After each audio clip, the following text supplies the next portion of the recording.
नवीन घडामोडी पाहण्यासाठी आपल्या बारामती झटका या यूट्यूब चॅनलला सबस्क्राईब करा व बेल आयकॉन दाबा, म्हणजे ताज्या घडामोडी आपणापर्यंत पोहोचतील.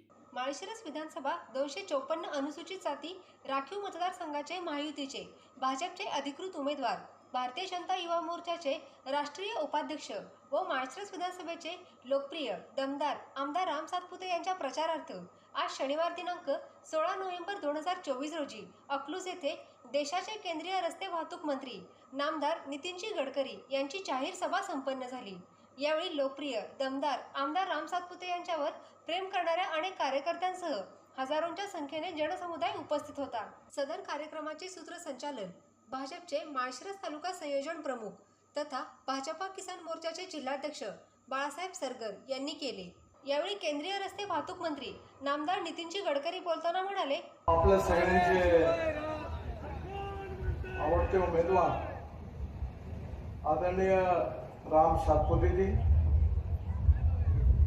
माझ्या अतिशय जुन्या परिचित आदरणीय संजीवनीताई सुभाष पाटील, केशवराव कृष्णराव पाटील, भानुदास यशवंत राऊत, अप्पासाहेब देशमुख, मंचावर उपस्थित भारतीय जनता पार्टी, शिवसेना, त्याचप्रमाणे राष्ट्रवादी काँग्रेस या मित्र पक्षाचे सर्व सन्माननीय नेते मंडळी आणि उपस्थित माझ्या बांधवांना आणि बहिणींना,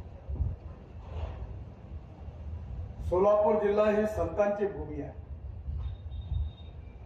या भूमीमध्ये झालेल्या संतांनी आपल्या लोकप्रबोधनाद्वारे या महाराष्ट्राला एक नवीन संस्कार दिलेला आहे. विशेषतः पंढरपूर आपल्या सगळ्यांचं दैवत आहे. विठोबा आणि रुक्माई आपल्या सगळ्यांच्या हृदयामध्ये आहे. संत तुकाराम महाराज, संत ज्ञानेश्वर महाराज यांनी तर आपल्या सगळ्यांचं जीवन बदलवून टाकलं आहे. या अशा संतांच्या भूमीमध्ये विशेष रूपाने एकीकडे तुळजाभवानीचं मंदिर आहे, अक्कलकोटला स्वामीजींचं निवासस्थान आहे, त्यांचं मंदिर आहे, आणि गाणगापूरला आपण सगळे सिद्धत्त चरणी त्या ठिकाणी वंदन करण्याकरता जातो. खरं म्हणजे हे जे सगळं ऐतिहासिक आणि धार्मिक दृष्ट्या महत्वाचे स्थळ आहे, हा आपल्या महाराष्ट्रातच नाही तर देशातले अनेक लोक या ठिकाणी दर्शन घेण्याकरता येतात. मला आठवतं, माझी आई मृत्यूच्या पूर्वी पंढरपूरला आली होती, देहू आळंदीला गेली होती, त्यानंतर अक्कलकोटला गेली होती, गाणगापूरला गेली होती, आणि आल्यावर तिने मला असं सांगितलं की नितीन, तुला कधी जर संधी मिळाली या सर्व ठिकाणी जाणारे रस्ते चांगले कर. खूप लोक येतात, त्यांना त्रास होतो. आणि त्या काळामध्ये गाणगापूरचा रस्ता तर फारच खराब होता. आणि मला अतिशय आनंद आहे की मी ज्यावेळी महाराष्ट्रामध्ये मंत्री झालो त्यावेळी पण मला अनेक रस्त्याची, पुलाची कामं करण्याची संधी मिळाली. मुंबई पुणे एक्सप्रेस हायवे बांधण्याची संधी मिळाली, 55 उड्डाणपूल मुंबईत बांधण्याची संधी मिळाली, समुद्रात वरळी बांद्रा सीलिंग प्रोजेक्ट बांधण्याची संधी मिळाली. आणि ज्यावेळी 2014 साली मी मंत्री झालो त्यावेळी मला राष्ट्रीय महामार्गाचा मंत्री म्हणून काम करण्याची संधी मिळाली. सोलापूर जिल्ह्यामध्ये मी सोलापूरला आलो होतो त्यावेळी 16,000 कोटी रुपयाच्या कामाचं मी घोषणा केली होती. त्यावेळी लोकांना असं वाटलं की एवढे पैसे कुठून येणार आणि काम कसं होणार. पण आज मला सांगताना आनंद होतोय की मी जेवढ्या घोषणा केल्या होत्या तेवढी सगळी कामं मी पूर्ण केली. मला आता राम सातपुते म्हणाले, असं तुम्ही सांगा, हे सांगा. म्हणलं मी काही सांगणार नाही, माझ्या हातात जे आहे तेच सांगेन. म्हटलं मैं जो बोलूंगा वो 100% डंके की चोट पर पूरा करके देगा. तुम्ही खोटं आश्वासन नाही देत, पण त्यांनी आता 5 स्टार MIDC ची मागणी केली आहे. मी माझ्याकडनं महाराष्ट्र सरकारला, उद्योग मंत्र्यांना आणि मुख्यमंत्र्यांना इलेक्शन झाल्यानंतर निश्चितपणे तुमच्याकरता जरूर शब्द टाकीन हा विश्वास देतो.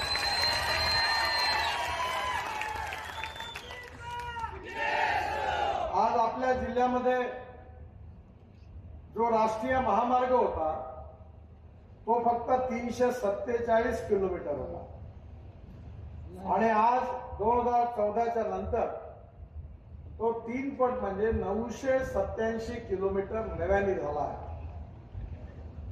आणि केवळ या भागामध्ये आपल्या रस्तेच नाही झाले, तर मला सांगताना आनंद होतोय की माळशिरस या मतदारसंघामध्ये विशेष रूपाने आपला जो संत ज्ञानेश्वर महाराज पालखी मार्ग आहे, संत तुकाराम महाराज जो पालखी मार्ग आहे, हे दोन्ही पालखी मार्ग या मतदारसंघातून जातात.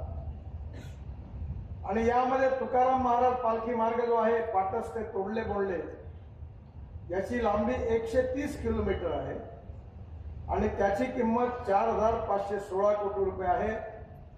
आणि या महामार्गाचं 3ही पॅकेजचं काम जवळपास पूर्ण होत आलेलं आहे. मला आता सांगितलं की कामात काही तक्रारी आहे, त्याची चौकशी करीन आणि जर ठेकेदाराचं बरोबर काम नसेल तर पूर्ण रोड उखडण्याकरता त्याला भाग पाडेल हा विश्वास मी आपल्याकडे आहे. संत ज्ञानेश्वर महाराज पालखी मार्ग 242 किलोमीटर आहे. त्याची किंमत 7,662 कोटी रुपये आहे. 6 पॅकेज पैकी 5 पूर्ण झालेले आहे आणि 6व्याचं काम जे आहे ते आता जवळपास सुरुवात झालेलं आहे. आपल्या सगळ्यांच्या मागणीनुसार पंढरपूरमध्ये आपण देवळापर्यंत विठोबाच्या मंदिरापर्यंत जायचा रस्ता काही बरोबर नव्हता. त्यावेळी वारकऱ्यांच्या मागणीनुसार पंढरपूर गावातील छत्रपती शिवाजी महाराज चौक ते वाखरी या लांबीचं मी विशेष रूपाने मंदिरापर्यंतचं 150 कोटी रुपयाचं काम मंजूर केलं, तेही आता पूर्णत्वाच्या मार्गावर आहे. हा पालखी मार्ग बांधत असताना संत ज्ञानेश्वरांचं एक केलेलं फार सुंदर गाणं वृक्षवल्ली हे फार सुंदर त्यांच्या विचाराच्या आधारावर झालेलं मराठीतलं गाणं होतं आणि त्या सगळ्यात वृक्षांचं वर्णन केलं होतं. या पालखी मार्गावर माझी इच्छा होती की मोठ्या प्रमाणात आपण झाडं लावली पाहिजे. 43,000 झाडं लावली आणि त्यामध्ये वड, पिंपळ, कडुलिंब, उंबर, जांभूळ, बांबू, नांदुरकी, शिसम या देशी प्रजातीची झाडं ठिकठिकाणी लावल्या गेली आहेत. संत तुकाराम महाराज पालखी मार्गामध्ये 1000 झाडांचं ट्रान्सप्लांटेशन झालेलं आहे. आणि सगळ्यात महत्वाचं म्हणजे तुम्हाला मी हे समजून सांगण्याची गरज नाही आहे, ती म्हणजे आपल्या सगळ्यांकरता जेवढा प्राणवायू महत्वाचा आहे तेवढंच पाणी महत्वाचं आहे. मी पण शेतकरी आहे, 4 साखर कारखाने चालवतो आणि पश्चिम महाराष्ट्रात नाही विदर्भात चालवतो. आमच्याकडे 22 साखर कारखाने बंद पडले, दिवाळात पिटले. पश्चिम महाराष्ट्र म्हणजे मेरिट मधल्या विद्यार्थ्यांची शाळा आहे उसाच्या बाबतीत. मराठवाडा म्हणजे फर्स्ट क्लास मधलं आणि विदर्भ म्हणजे जे 100% नापास झाले त्याची शाळा. त्यामुळे मला माहिती आहे की पाण्याचं महत्व काय आहे. पण मी तुम्हाला नेता म्हणून नाही सांगत. तर मला 9 डॉक्टरेट मिळाल्या, डिलीट मिळालेल्या आणि त्यापैकी 5 डॉक्टरेट जे आहेत त्या कृषी विद्यापीठातल्या. मी स्वतः वॉटर कन्झर्वेशन जलसंवर्धन याच्यात काम करतो. त्यामुळे पालखी मार्गामध्ये विशेष रूपाने वॉटर कन्झर्वेशनचं काम व्हावं याकरता विशेष प्रयत्न केले गेले. या पालखी मार्गामध्ये 24 तलावांचं खोलीकरण झालं आणि 15 लक्ष क्युबिक मीटर एवढं मटेरियल बाहेर काढलं आणि तेवढा जलसाठा वाढला. मला आनंद आहे की त्यामुळे अनेक विहिरींना पाणी आलं. आमच्या विदर्भामध्ये जवळपास 10,000 पेक्षा जास्त शेतकऱ्यांनी आत्महत्या केल्या, कारण पाण्याची कमी आहे. आणि म्हणून मी यावेळी आमच्या गावातल्या नदीचं खोलीकरण रुंदीकरण केलं. माझ्याकडे 3 विहिरी आहेत आणि मला सांगताना आनंद होतो की पहिले मार्च एप्रिल महिन्यात 1 तास पंप चालायचा. आता माझ्या 3ही विहिरीवर भारत सरकारच्या योजनेतून 7.5 हॉर्स पॉवरचे 3 पंप आहेत आणि 8 तास चालतात आणि 60 एकर जमीन पूर्ण सिंचनाखाली आहे. आणि माझ्याकडे एका एकरामध्ये 10 एकर ऊस होता, 88 टन एकरी ऊस झाला आणि आता 11 क्विंटल एकरी सोयाबीन झाला. आणि आता माझ्याकडे यावर्षी तूर जी आहे ती 6 फूट उंच आहे, कारण मी माझ्या कारखान्याच्या माध्यमातून 1 लाख टन हे जे आपल्याकडे प्रेस मड निघतं, स्पेंट वॉश निघतं, या सगळ्यापासून ऑर्गॅनिक खत तयार करतो. आणि त्याचबरोबर तिरुपतीमधून दर महिन्याला 4 ट्रक केसर विकत घेतो आणि केसापासून अॅमिनो ऍसिड बनवतो आणि अॅमिनो ऍसिड बेस मायक्रोन्यूट्रियन्स बनवतो. त्याच्यामुळे त्या प्लांट बुस्टर म्हणून पिकांना खूप फायदा होतो. आणि भारत सरकारने सगळ्यात चांगलं काम केलं, बहुतेक तुमच्याकडे सुरू झालं असेल, की आता नॅनो युरिया आणि नॅनो मिश्र खत आला. आमच्याकडे 4,000 एकरामध्ये आम्ही द्रोण मधून स्प्रेइंग केलं. जर आपण एका एकरामध्ये 4 पोते युरिया आणि 4 पोते मिश्र खत वापरत असू, तर आपण जर खत फेकलं तर 75% वाया जातं आणि 25% फक्त पिकांना जातं. पण आपण जर द्रोण मधून नॅनो युरिया आणि नॅनो मिश्र खताचा वापर केला तर 25% फक्त वाया जातं आणि 75% पिकांना जातं. आणि 4 बॉटलमध्ये आपलं काम होतं. 2 बॉटल युरियाच्या, नॅनो युरियाच्या आणि 2 मिश्र खताच्या, म्हणजे एकरी ते 5 ते 6 हजार रुपयाची बचत होते. आणि म्हणून आपल्याला जसं उत्पादन खर्च आपण जेवढा कमी करू तेवढा आपला फायदा वाढणार. मी ट्रान्सपोर्टचा मंत्री आहे आणि म्हणून मी ठरवलं की शेतकऱ्यांना आपण सगळीकडे डिझेलचा ट्रॅक करा. आपण 22 लाख कोटी रुपये खर्च करतो, कारण आपल्याला petrol, diesel, fossil fuel import करावं लागतं. मी ठरवलं 2004 मध्ये या देशातला शेतकरी केवळ अन्नदाता नाही, या देशातला शेतकरी ऊर्जादाता झाला पाहिजे. या देशातला शेतकरी इंधनदाता झाला पाहिजे. या देशातला शेतकरी हायड्रोजन तयार करणारा झाला पाहिजे. या देशातला शेतकरी हा व्हिटॅमिन कणसापासून, पराठ्यापासून, पुराठ्यापासून, चिपाडापासून, सगळ्या चिपाडापासून आता तांबल तयार करायला सुरुवात झाली. आणि एवढंच नाही, आपल्या देशामध्ये आता राईस क्रॉप म्हणजे याला तणस म्हणतात, परली, याच्यापासून पानिपत मध्ये हवाई इंधन, बायो एव्हिएशन फ्युएल पण सुरू झालं. हे सगळं करण्याची का मला आवश्यकता आहे? कारण आपल्या देशामध्ये कापूस स्वस्त आहे, कापड महाग आहे, गहू स्वस्त आहे, ब्रेड बिस्किट महाग आहे, डाळिंब स्वस्त आहे, टमाटर स्वस्त आहे, संत्रे स्वस्त आहे, पण ज्यूस महाग आहे. शेतमालावर प्रक्रिया करणारे उद्योग तेवढे नाहीये. आपल्याकडे pre cooling plant, cold storage नाहीये. आपल्याकडे कलमामध्ये आणि विशेषतः बियाणांमध्ये सुधारण्याची आवश्यकता आहे. मी आता येत असताना रामला विचारलं, ऍपल होते पण ऍपल हिंदुस्थान मधले नव्हते, बाहेरच्या देशातून आलेले ऍपल आले होते. याचं कारण आपल्या इथल्या ऍपलची क्वालिटी जेवढी चांगली पाहिजे तेवढी नाही. आपल्या नाशिकमध्ये सह्याद्री नावाची फॉर्मल प्रोड्यूस कंपनी आहे, शिंदेची. यांनी 1500 कोटी रुपयाचे द्राक्ष निर्यात केले, कारण त्यांनी स्पेन मधून कलम आणली आणि त्या ठिकाणी उत्तम प्रजाती तयार केल्या. म्हणून येणाऱ्या काळामध्ये जगातलं मार्केट जर आपल्याला कॅप्चर करायचं असेल, एक्सपोर्ट वाढवायचा असेल, शेतकऱ्याची प्रगती आणि विकास करायचा असेल, तर आपल्याला बीज आणि कलमा या दोन्ही क्षेत्रात आमूलाग्र काम करण्याची आवश्यकता. आज आपल्याकडे पुण्याला वसंतदादा शुगर इन्स्टिट्यूट 80-032 किंवा 265 या दोन जाती आहेत, बहुतेक तुम्ही लावत असाल. पण आज त्याच्यावर संशोधन सुरू आहे की आपल्या इथे ऊसाचं उत्पादन कसं वाढेल. आणि मला सांगताना आनंद होतोय की आज साखर कारखान्याची स्थिती चांगली नाहीये. कारण आपल्या देशामध्ये तुम्हाला माहिती असेल, शरद जोशी शेतकरी संघटनेचे नेते होते. ते नेहमी म्हणायचे की आपण आता ग्लोबल इकॉनॉमीमध्ये आहोत. आता शेतमालाचे भाव ठरवणं आपल्या हातामध्ये नाही आहे.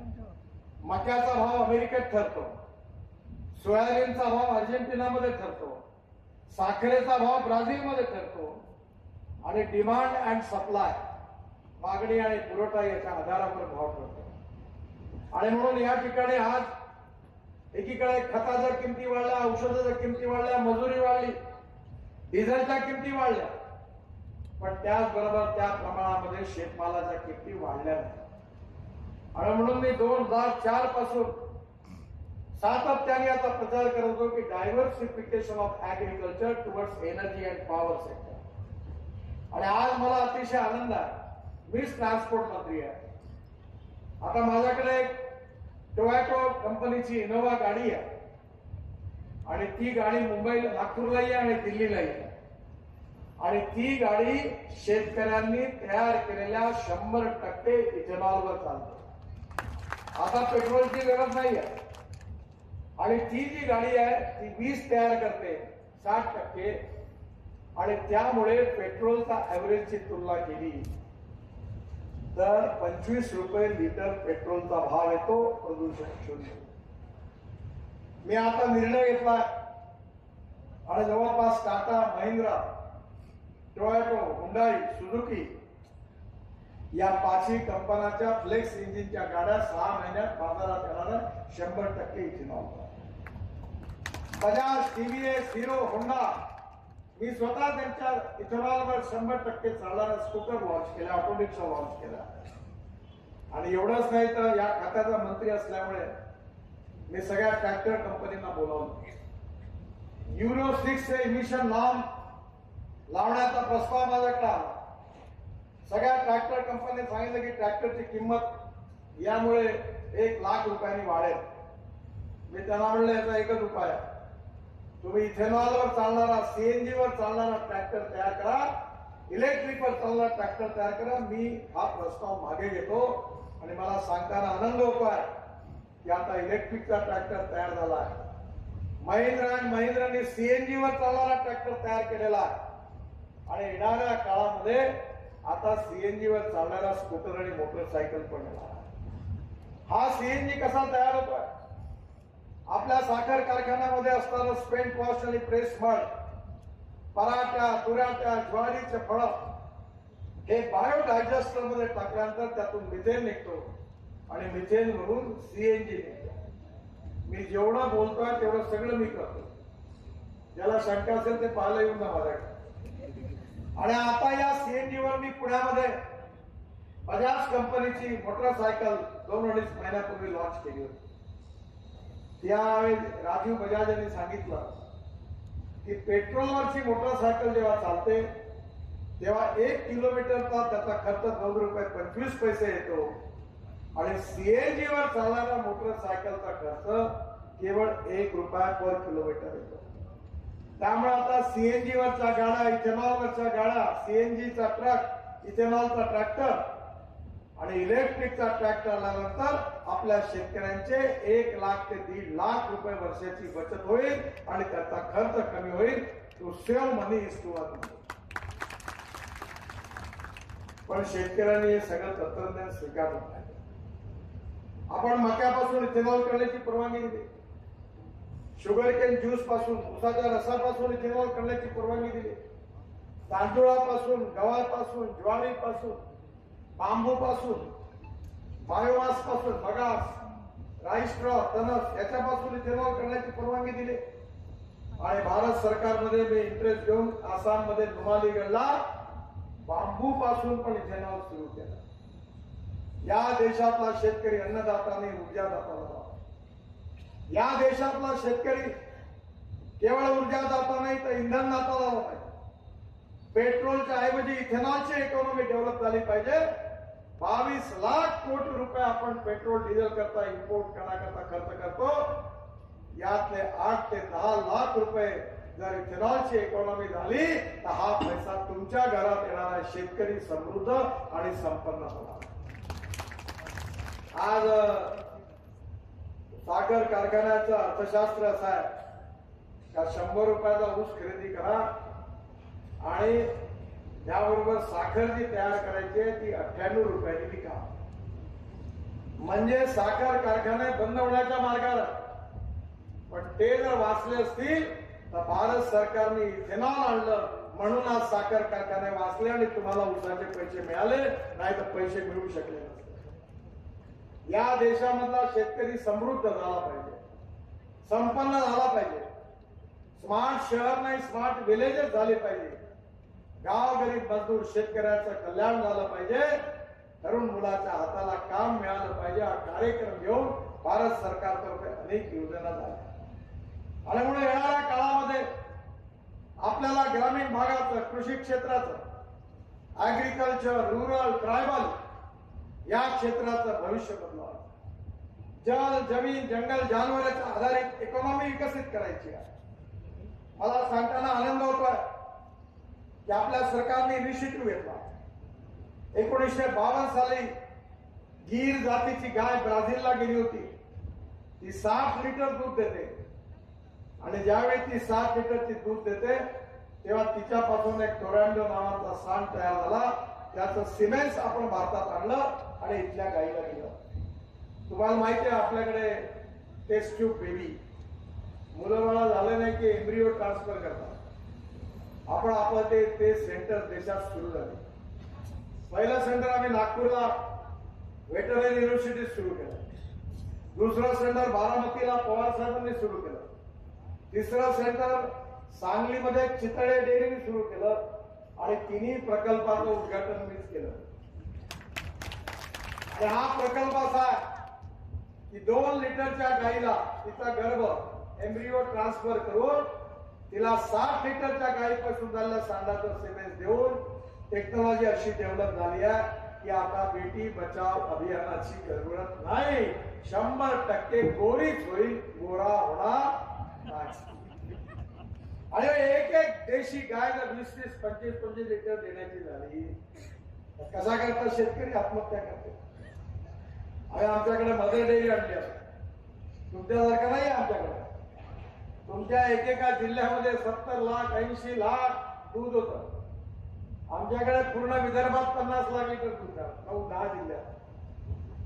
कारण आम्ही पुष्कळ मागे आहोत. पण आता मदर डेअरी आणली. मदर डेअरीचा आम्ही प्रकल्प सुरू केला. 450 कोटी रुपयाची इन्व्हेस्टमेंट आहे. आणि आता एम्ब्रिओ ट्रान्सफर देशी जसं गोट फॉर्म आहे, पोल्ट्री फॉर्म आहे, तसा आता काऊ फॉर्म सुरू करा. 20-20 लिटर देणाऱ्या गाई तयार करा. भारत सरकारच्या योजनेमध्ये तुम्ही जर या गाई विकल्या तर तुम्हाला भरपूर पैसा मिळाल्याशिवाय राहणार नाही. येणाऱ्या काळामध्ये आपण फिशिंग मध्ये मत्स्य व्यवसायामध्ये चांगलं काम सुरू केलं. आमच्याकडे प्रॉन्स होता. तलावामध्ये प्रॉन्स सुरू झालं. खाऱ्या पाण्यातला प्रॉन्स, गोड पाण्यातला प्रॉन्स. आपल्या शेतीचे पूरक धंदे आपल्याला वाढवण्याची गरज आहे. आणि म्हणून भारत सरकारतर्फे आपण सातत्याने प्रयत्न करतोय की कशा प्रकारे शेतकऱ्याचं उत्पन्न वाढेल, तरुण मुलाच्या हाताला काम कसं मिळेल, गाव समृद्ध संपन्न कसे होतील या दृष्टीने आपण काम. 1947 साली आपल्या देशाला स्वातंत्र्य मिळालं. 75 वर्ष झाली आणि या 75 वर्षामध्ये 60 वर्ष राज्य करण्याची संधी काँग्रेसला मिळाली. आणि या 60 वर्षामध्ये काय झालं? काँग्रेसने गरिबी हटावचा नारा दिला. कोणाची गरिबी हटली? आदिवासींची गरिबी हटली, दलितांची गरिबी हटली, शेतकऱ्याची गरिबी हटली, शेतमजुराची हटली, मुसलमानाची हटली. कोणाची गरिबी हटली? फक्त काँग्रेस पार्टीच्या नेत्याची, कार्यकर्त्यांची, चेने चपाट्यांची आणि जनतेची मात्र गरिबी हटली. खास लोकांना मेडिकल कॉलेज, बाकीच्यांना इंजिनिअरिंग कॉलेज, उरलेल्या लोकांना बीएड कॉलेज, बाकीच्यांना डीएड कॉलेज. ज्याला काहीच मिळालं नाही त्याला प्राथमिक शाळा. शिक्षकाचा अर्धा पगार तुम्ही, अर्धा पगार आम्ही, आणि गावोगावी काँग्रेसवाल्यांची रोजगार आणि पुन्हा तुमच्याकडे आलं का तमाशातलं चोनकर जसं डायलॉग मारते तसं बाबासाहेब आंबेडकर, महात्मा फुले, शाहू महाराजांच्या महाराष्ट्राला एक पाठ हटाओ, गरिबी हटाओ. 47 साली चुकीचे धोरण असेल. मी पंडित जवाहरलाल नेहरूंवर टीका नाही करत. त्यांना रशियाचा प्रभाव होता. सगळं सरकारने सुरू केलं. मी अध्यक्ष आहे का कमिटीचा. सगळे धंदे बंद झाले. एअर इंडियाला 70,000 कोटी रुपयाचा घाटा. एक कोलारला सोन्याची खाण होती ती घाट्यात, स्टील इंडस्ट्री घाट्यात, पॉवर प्रोजेक्ट घाट्यात, सगळं घाट्यात. ज्याचा राजा भिपारी त्याची जनता भिकारी. पुरा सत्यानाश. गावात जायला रोड नाही झाले, प्यायला पाण्याच्या योजना नाही झाल्या, धरणं नाही बांधले गेली. मी जेव्हा महाराष्ट्रात मंत्री होतो त्यानंतर अटल बिहारी वाजपेयी देशाचे प्रधानमंत्री झाले आणि त्यांनी मला दिल्लीला बोलवलं आणि मला सांगितलं की हिंदुस्थान मधल्या प्रत्येक गावाला जोडण्याकरता तू योजना तयार. त्यावेळी मी 3 महिन्यामध्ये एक योजना तयार केली, वाजपेयी साहेबांना दिली. 1 महिन्यात त्या योजनेची घोषणा अब्दुल कलाम साहेबांनी राष्ट्रपती म्हणून केली. ही आजही भारत सरकारची फ्लॅगशिप योजना आहे. या योजनेचं नाव आहे प्रधानमंत्री ग्राम सडक योजना. तुमच्या अनेक गावाचे रस्ते झाले ते या योजनेतून. खरं म्हणजे त्या काळामध्ये गावात शाळा नव्हत्या. शाळेची बिल्डिंग होती तर शिक्षक नव्हते, शिक्षक होते तर बिल्डिंग नव्हती, दोन्ही होते तर विद्यार्थी नव्हते, तिन्ही होते तर शिक्षण नव्हतं. दवाखान्याची हालत अशी होती की डॉक्टर होते तर नर्स नव्हती, नर्स होते तर डॉक्टर नव्हती, दोन्ही होतं तर दवाई नव्हती. तीन असेल तर कोण महाराज जाईल असे दवाखान्याचे. त्यामुळे मोठ्या प्रमाणावर 30% पेक्षा जास्त लोकसंख्या मुंबई, दिल्ली, कलकत्ता, चेन्नई, बेंगलोरकडे गेली. खुशीने गेली नाही, मजबुरीने गेली, कारण चुकीच्या आर्थिक धोरणाचे ते परिणाम. आणि म्हणून येणाऱ्या काळामध्ये आपल्याला गावं समृद्ध संपन्न करायची. मी भारत सरकारचा जलसंवर्धन खात्याचा मंत्री होतो. मी 6,000 कोटी रुपये बळीराजा योजनेत महाराष्ट्राला दिले. 6,000 कोटी रुपये प्रधानमंत्री सिंचाई योजनेमध्ये दिले. आणि परवा मी धाराशिववरून विमानाने डायरेक्ट सांगली जिल्ह्यात चाललो होतो. बऱ्याच वेळा मी हेलिकॉप्टरवरून बघितलं. मी टेंबू योजना, म्हैसाळ योजनेला पैसे दिले होते आणि मला मनातून आनंद झाला की सांगोल्यापासून सांगलीपर्यंत मला हिरवं हिरवं दिसलं. सगळ्या सातारा, सांगली जिल्ह्याच्या, सोलापूर जिल्ह्याच्या दुष्काळी भागात पाणी पोहोचलं आणि त्याचे परिणाम दिसायला लागले. मला मनापासून आनंद झाला. ज्यावेळी मी मंत्री होतो महाराष्ट्रात तेव्हा म्हैसाळ आणि टेंबूला मंजुरी मिळाली होती, पण काँग्रेसवाल्यांनी तसाच अर्धवट काम टाकलं होतं. जेव्हा मी केंद्रात मंत्री झालो तेव्हा ते पैसे दिले आणि त्यातून ती योजना पूर्ण झाली. सिंचनाला प्राधान्य मिळालं आणि केवळ काँग्रेसवाले खोटा प्रचार करतात. तुमच्याकडे येऊन सांगतात की भारतीय जनता पार्टीचे 400 खासदार निवडून आले तर बाबासाहेबांचं संविधान बदलणार. बाबासाहेबांचं संविधान आम्ही बदलणार नाही, कोणाला बदलवू देणार नाही आणि कोणाला बदलवण्याची हिंमत नाही. मी कायद्याचा विद्यार्थी आहे आणि म्हणून तुम्हाला सांगतो की आज लॉच्या फायनलला संविधानाचा पेपर. संविधान 4 पार्ट मध्ये आहे. संविधानाचे मूलभूत तत्व पहिल्या पार्ट मध्ये आहे. त्याच्यावर सुप्रीम कोर्टामध्ये केस झाली होती, केशवानंद भारती केस. आणि त्या केस मध्ये सुप्रीम कोर्टाचे चीफ जस्टिस आणि 10 न्यायमूर्तींचं खंडपीठ होतं आणि त्यांनी निर्णय दिला की silent features of the constitution cannot be change. संविधानाचे मूलभूत तत्व बदलता येत नाही. हे मूलभूत तत्व कोणती होती? लोकतंत्र, समाजवाद, धर्मनिरपेक्षता, freedom of speech, fundamental right. हे बदलूच शकत नाही. आणि बाकीच्या 3 पार्ट मधल्या संविधानाच्या धज्जिया कोणी उडवल्या असतील तर काँग्रेस पार्टीने उडवल्या. यावेळी 75 साली अग्निवडी लागली त्याच्या आधी मी त्यावेळी विद्यार्थी होतो. अलाहाबाद हायकोर्टाने इंदिरा गांधींच्या विरुद्ध निर्णय देऊन त्यांची लोकसभेची निवडणूक अवैध घोषित केली. त्यावेळी स्वतःच्या स्वार्थाकरता काँग्रेस पार्टीने बाबासाहेबांच्या संविधानाच्या धज्जिया उडवल्या. आपल्या स्वार्थाकरता संविधान बदलवून टाकलं आणि आज संविधानाची प्रत घेऊन इंदिराजीचा नातू लोकांना गुमराह करण्याकरता गावागावात फिरून गेला. त्याला विचारा की 75 साली संविधान कोणी तोडलं आणि म्हणून कुठल्याही अपप्रचाराला बळी पडू नये. काँग्रेसने मुसलमानांना सांगितलं कि तुम्हारा देखो बीजेपी वाले खतरनाक है, चुन कर आएंगे तो आपको कटवा देंगे, पाकिस्तान भिजवा देंगे, सुरक्षित रहना है तो पंजे पर मोहर लगाओ. तर तुम्हीच मला सांगा की काँग्रेसने मुसलमानांना काय दिलं? चहाची टपरी, पान ठेला, कबाडीचं दुकान, ट्रक ड्रायव्हर, क्लीनर याशिवाय कोणता धंदा दिला? मी माझ्या कॉन्स्टिट्युन्सी मध्ये मुसलमानांना अंजुमन इस्लामला इंजिनिअरिंग कॉलेज दिलं.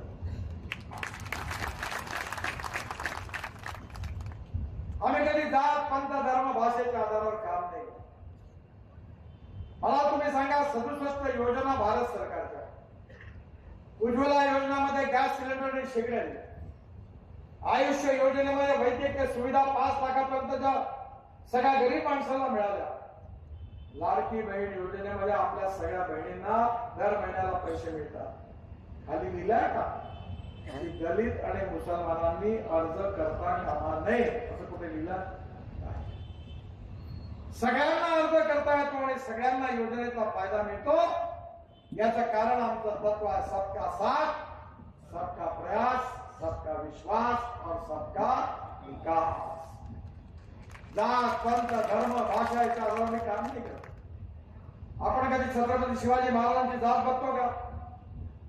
आपण बाबासाहेब आंबेडकर, महात्मा ज्योतिबा फुले, राजर्षी शाहू महाराजांची जात बघतो का? आपण ज्ञानेश्वर महाराज, तुकाराम महाराज, एकनाथ महाराज, तुकडोजी महाराज, गाडगे महाराज यांची जात बघतो का? नाही. माणूस हा जातीने नाही, माणूस हा गुणांनी होता.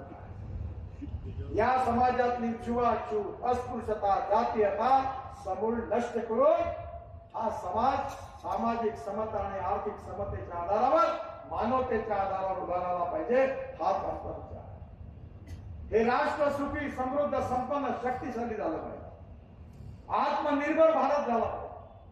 $5 ट्रिलियन ची इकॉनॉमी झाली पाहिजे. गाव गरीब मजदूर शेतकऱ्याचं कल्याण झालं पाहिजे. हम 2 4 रहे मरे तेरा वैभव अमर रहे मा, हा आमचा संस्कार आणि विचार. आणि म्हणून केवळ काँग्रेस जे 60 वर्षात नाही करू शकली ते आम्ही 10 वर्षात नाही. मला सांगा ना तुम्ही 2014च्या आधी काय कमी मंत्री झाले का तुमचे केंद्राला?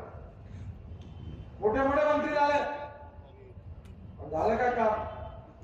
मी तर तुमच्या गावचंही नाही, जात पात मानत नाही. मी लोकसभेत निवडून आलो. माझ्याकडे ना जातीचे शिक्षण मिळवून कोणी. मी सांगितलं क्यों करेगा जात की बात, उसको मारूंगा. सगळ्यांचं काम करेल. पूरा नागपुर मेरा परिवार है, मैं नागपुर का हूं और जनता मेरा परिवार है, मैं नागपुर. मी नाही पाहत. आणि हेही सांगितलं कि जो वोट देगा उसका भी काम करूंगा, जो नहीं देगा उसका भी करूंगा.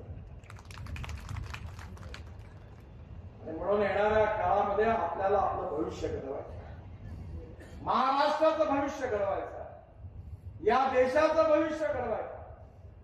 मी गमतीने अनेक लोकांना प्रश्न विचारतो की तुम्हाला हॉटेलमध्ये जायचं असतं तेव्हा तुम्ही विचारता का कोणा जातीचा? तुमच्या जिभेला जे चांगलं लागतं तिथंच जाऊन बसता. मग तुमचा हार्टचं ऑपरेशन करायचं ते विचारता का आपला जातवाला याच्याकडे करून घ्या? नाही, चांगला डॉक्टर पाहिजे. मग तुम्हाला ऑपरेशन करता चांगला डॉक्टर पाहिजे, खायला चांगलं रेस्टॉरंट पाहिजे. मग निवडणुकीच्या काळातच कोण जात तुम्हाला?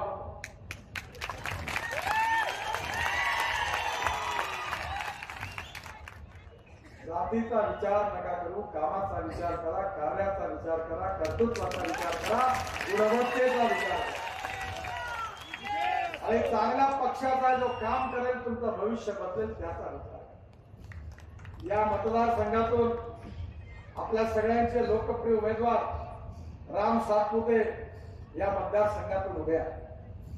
आणि मी आपल्या सगळ्यांना विनंती करण्याकरता आलो आहे की या निवडणुकीमध्ये कमळाच्या फुलाची बटन दाबून नक्की जर राम या ठिकाणी निवडून आला, महाराष्ट्रात आमचंच सरकार येणार आहे, तुमच्या आशा अपेक्षा आकांक्षा आम्ही पूर्ण केल्याशिवाय राहणार नाही.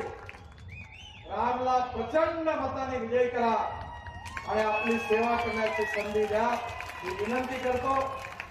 मला पुन्हा 8 सभा रोज असतात आणि संध्याकाळी 6 वाजायच्या हेलिकॉप्टर उतरावं म्हणून घाई आहे. माझ्यावर जोरात म्हणा, भारत माता की, भारत माता की, भारत माता की. नमस्कार, धन्यवाद.